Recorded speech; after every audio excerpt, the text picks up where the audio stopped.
From the Western Cape, now we take a closer look to KwaZulu-Natal, and where there's been a challenge of violent crime in that province. We're joined by Professor Nirmala Gopal, a UKZN criminologist. Professor, thank you for your time this afternoon as we continue to assess all these statistics from what we've heard before, the trends of criminality from all the provinces. Today we're speaking, of course, about KwaZulu-Natal. We want to zone into KwaMashu and just find out from you what you think are the fundamental strategies that are required to deal with crime, especially with the characteristics of the kind of townships that we find in South Africa. Good afternoon, Audrey, and good afternoon to your viewers. Thank you for having me on your show today. So yeah, I think, it's really interesting or really saddening, I think, to hear about the various high levels of crime throughout the country and closer home where I reside in KwaZulu-Natal as well. I think when we look at, for example, KwaMashu, and one begins to understand the history of crime in KwaMashu. Part of its history is linked back to the late 80s and the early 90s, and much of it, of course, was linked to political crime. But if we move 30 years later and we ask if we are more politically stable at this point in time, why are we still experiencing these high levels of crime? And I think where one arrives at is the fact that we have theorists who tell us about why crime occurs in some societies, or crime occurs more in some societies as opposed to others. And one of the theories that we look at is social disorganization. And part of that, or part of the tenets of social disorganization, speaks to issues of value systems, breakdown in social structures, accepting crime as a norm, etc. But I think even deeper than that, if we look at the South African situation, we do know that there are vast levels of disparity, economic disparity between the haves and the have-nots.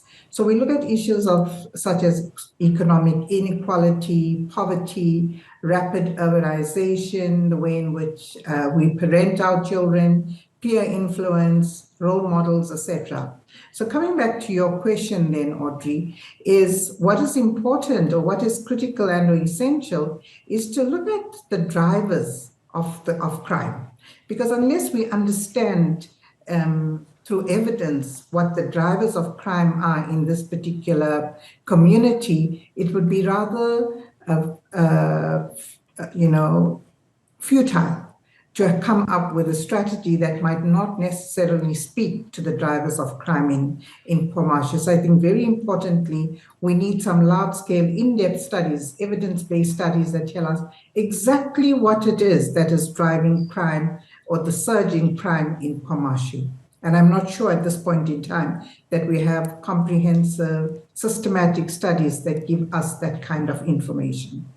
Does that then provide some kind of limitation to the kind of solutions that can be applied by criminologists such as yourselves in the academic part of things, and most certainly South African Police Service, when we look at the complicated intersection of all these influences, from the environmental design to just where some of these townships are located? It would most certainly become more difficult.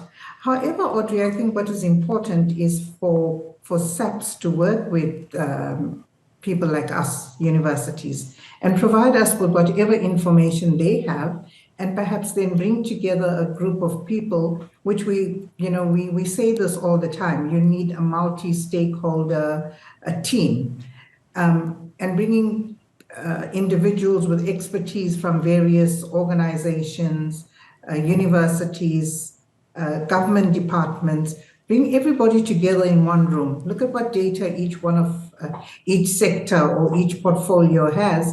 And in that way, it might be a little more useful then to come up with a strategy that would be a little more effective than a strategy that's based on just hearsay evidence, for example.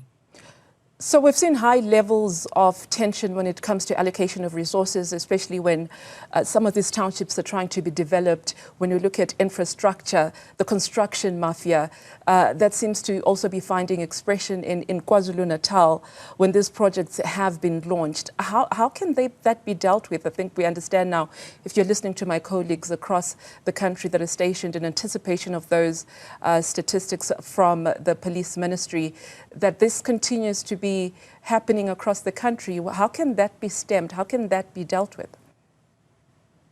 So, I mean, it's not a simple, it can't be dealt with through a simple solution, I think. When you look at why people behave in these types of ways and these manners, you'd realize that some of it is because of weak value systems. Some of it is because we just greedy and we just want more and more. And there's a whole lot of competing societal norms that we want to be part of. So I think it goes, and let me tease out the value system. And what are the value systems that we currently entrench in schools, with our children, in our families, in churches, etc.? Is it a materialistic one or is it a non-materialistic? Because when you drill down, you realize that all of this greed ties back into the whole notion or idea of wanting to be wealthy. So first and foremost, I would think a value system, and then, of course, making sure, trying to get rid of societal norms that promote deviant or criminal behavior. Very tough, but it has to start somewhere, or else we're going to be losing the war on crime even further in as far as the next few generations are concerned. It is time to start now. Yeah, Prof, some could argue that perhaps the opinion that criminality is only perpetuated by people that are greedy is short-sighted, especially when we look at the socioeconomic situation in this country, that some people feel forced to have to do this because of the high unemployment and other socioeconomic issues. How would you respond to that? So, yeah, I think, remember, not everybody who's poor or not everybody who's unemployed will commit crimes. So I think that's a very important point to bear in mind.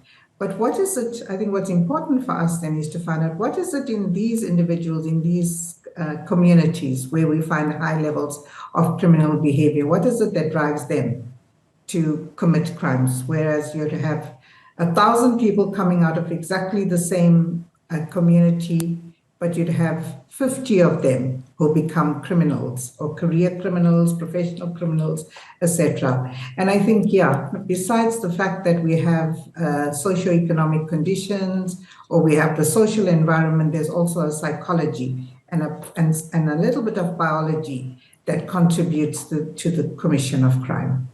So even that becomes very important in the debate. I keep hearing you talking about just people's value systems.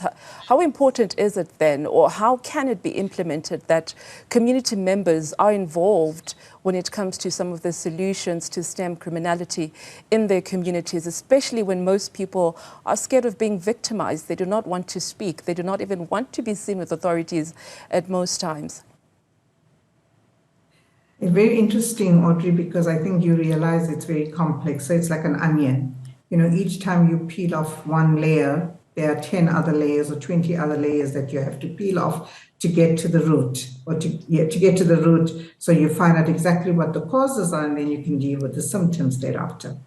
So, for example, if we talk about value systems and we say that, whether it's in school, churches, community, policing forums, etc., where we instill and entrench these value systems, remember that we want those value systems to be consistent.